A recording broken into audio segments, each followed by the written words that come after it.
Sandy Urban Survivors Man with Urban Survivors. We're talking about knives. Now then, let me show you some things about knives. There's a lot of different theories and styles of knife fighting. I'm going to show you what you do if someone pulls a knife on you, right? So I'm walking down the street, this guy has a knife. This is the first most important defense mechanism. Someone pulls a knife on you,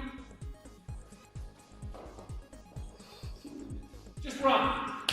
It's better to live and talk about it some other day than to fight with the guy who has the knife, okay? Knives are very scary. That's why police officers shoot people with knives.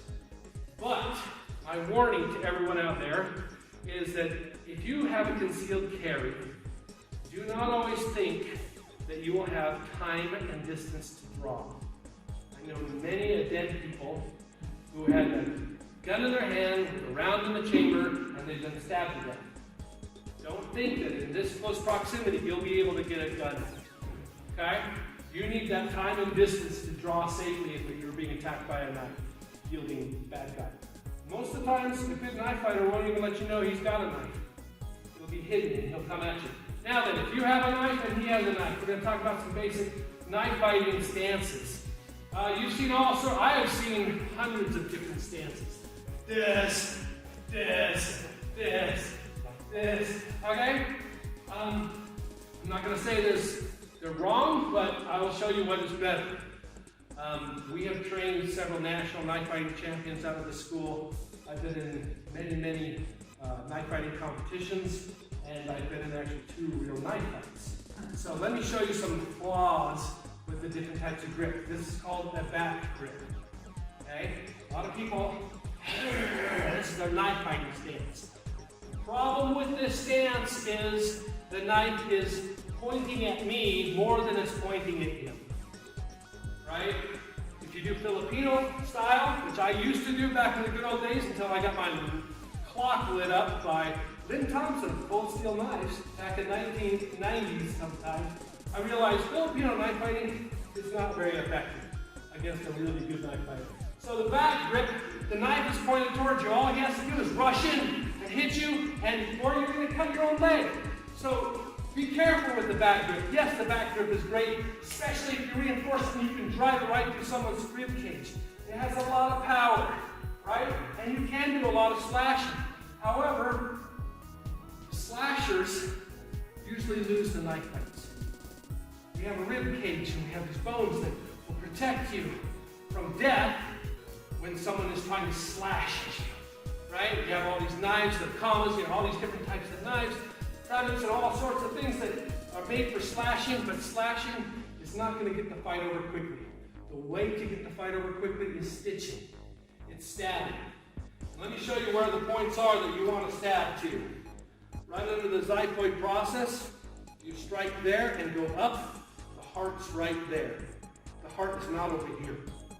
Yes, we pledge allegiance, we put our hand over here, but that's not where the heart is. It's right in here. So a quick short jab right up underneath that xiphoid process.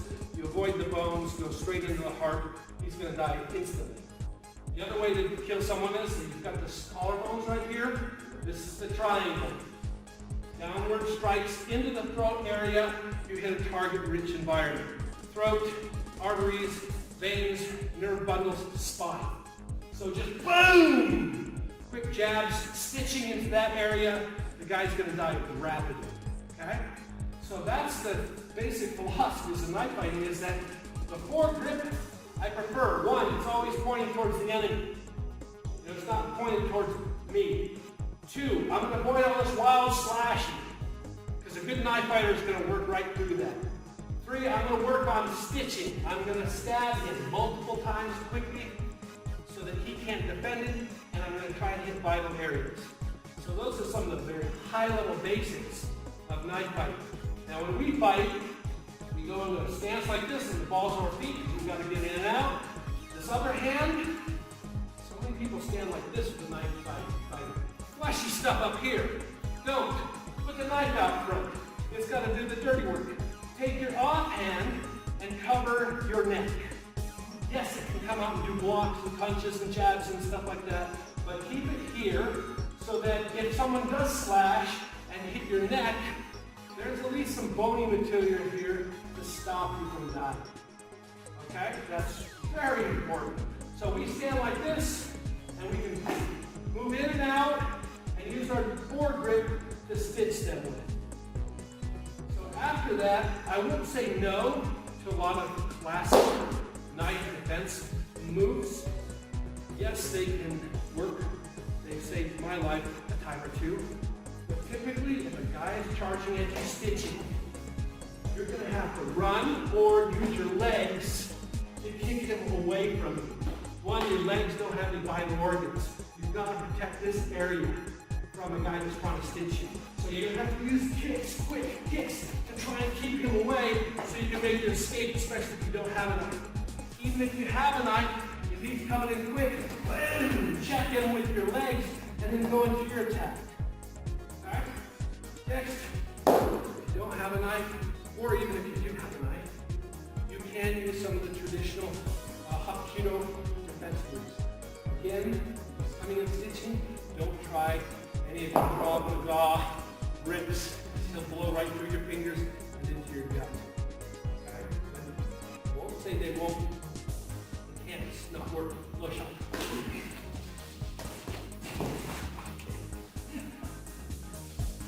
Alright? So it's going to happen quick, even with the knife. I can do that same thing with the knife. Boom. Cross block. Step out. Arm bar. So there is a time and place. So don't say, no, those techniques won't work. Don't practice them. They can. But most likely focus on running away.